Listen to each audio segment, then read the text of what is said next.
Ieder mens moet meedoen in onze samenleving, dus ook met sporten.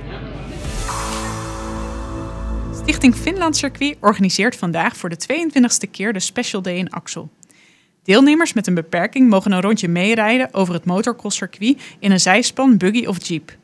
Marijke Hemelszoet is de drijvende kracht achter deze dag. Ik ben daar 22 jaar geleden met mijn man mee gestart. En in de tussentijd noemen ze me al de crossoma. Dus ja, die titel ben ik heel erg blij mee. Dus daar doen we het voor. En dat is van kleines begonnen. En toen had ik 18 deelnemers. Ik weet het nog heel goed. En ja, nu is het dit jaar is het gewoon ja, toch wel het hoogste aantal. Dus ik heb er 115 deze editie. Nathalie is een van de vaste bezoekers. Ik kom hier vaker kijken omdat ik motors en auto's en vrachtwagens met veel lawaai heel erg leuk vind.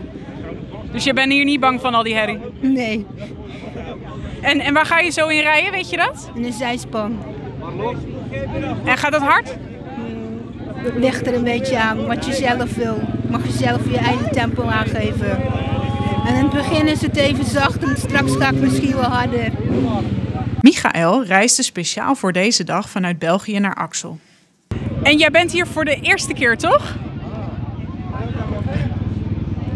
Ja, vandaag ben ik de eerste maal mee, samen met Jordi, dat is een vrijwilliger. Wauw, ik vind het echt superleuk.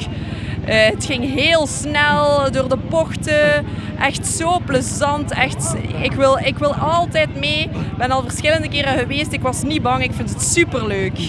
En van wie ben jij fan? Ja, van de brandweer. En daar wil je straks graag mee rondrijden? Ja, dat is mijn rondje gereden. Ja, leuk hè? Inmiddels is Nathalie weer terug van haar eerste rondje in de zijspan. Je bent er helemaal buiten adem van? Ja, klopt. Je moet een beetje meehelpen met het sturen van de bochten en zo. Het is best wel zwaar. Wel samen met iemand die achter je staat, die doet dan het meeste werk. Maar het is gewoon fantastisch dat ze dit kunnen regelen voor ons. Geweldig. Je wordt er echt heel blij van, hè? Ja. Super. Jij gaat lekker even zitten, even bijkomen, zei je, hè? Klopt. En dan straks nog een rondje? Zeker weten.